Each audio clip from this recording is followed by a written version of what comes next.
ការឡើងខ្លាំងចំនួនអ្នកចូលរួមរត់ព្រឹត្តិការណ៍ម៉ារ៉ាតុនអន្តរជាតិចក្រភពអង្គរលើកទី11នេះច្រើនគួរឲ្យភ្ញាក់ផ្អើលមនុស្សជាង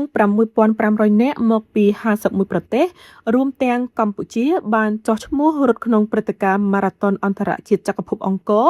លើកទី11ដែលប្រព្រឹត្តទៅនឹងថ្ងៃទី2ខែសីហា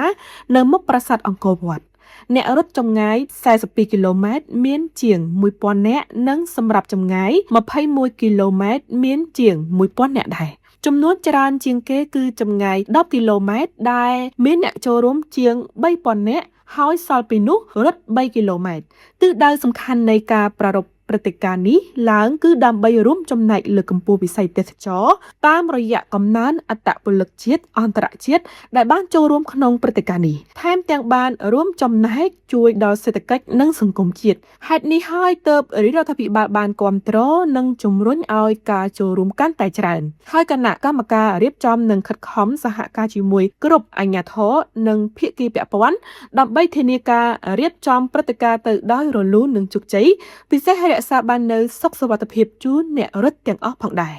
អ្វីដែលគួរឲ្យកត់សម្គាល់នោះគឺទិវារត់ប្រណាំងម៉ារ៉ាតុនអន្តរជាតិចក្រភពអង្គរលើកទី11ឆ្នាំ2026នេះមានកំណើនអ្នកចូលរួមគួរឲ្យភ្ញាក់ផ្អើលដោយកើនឡើងប្រមាណ 25% បើធៀបកាលពីឆ្នាំមុននេះបើតាមការឲ្យដឹងពីលោកវត្តចម្រើនអគ្គលេខាធិការគណៈកម្មាធិការជាតិអូឡ িম্প ិកកម្ពុជា NOCC ខណៈព្រឹត្តិការណ៍កីឡាទេសចរណ៍ដ៏ធំប្រចាំឆ្នាំនេះនឹងប្រព្រឹត្តទៅនាថ្ងៃទី2ខែសីហាចុងសប្តាហ៍នេះនៅតំបន់អង្គរខេត្តសៀមរាបលោកបញ្ជាក់ថាក្រោយបិទការចុះឈ្មោះកាលពីខែមិថុនាគណៈកម្មការរៀបចំបានទទួលអ្នកចុះឈ្មោះសរុបជាង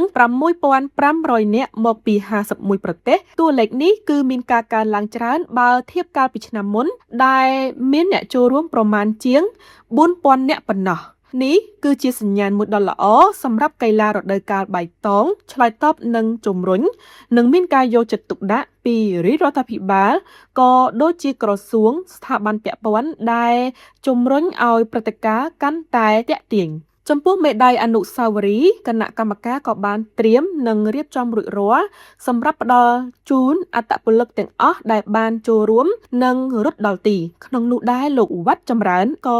សូមអធិស្ឋានដល់កីឡាករកីឡាការិនីដែលមានបំណងចង់ចូលរួមតែមិនបានចុះឈ្មោះទាន់ពេលវេលា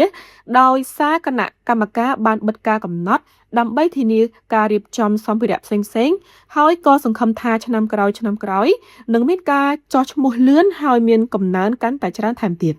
រួចមកវិញ NOCC បានបញ្ជាក់ថាចំនួនអ្នកចូលរួមជាង 6,500 នាក់នេះ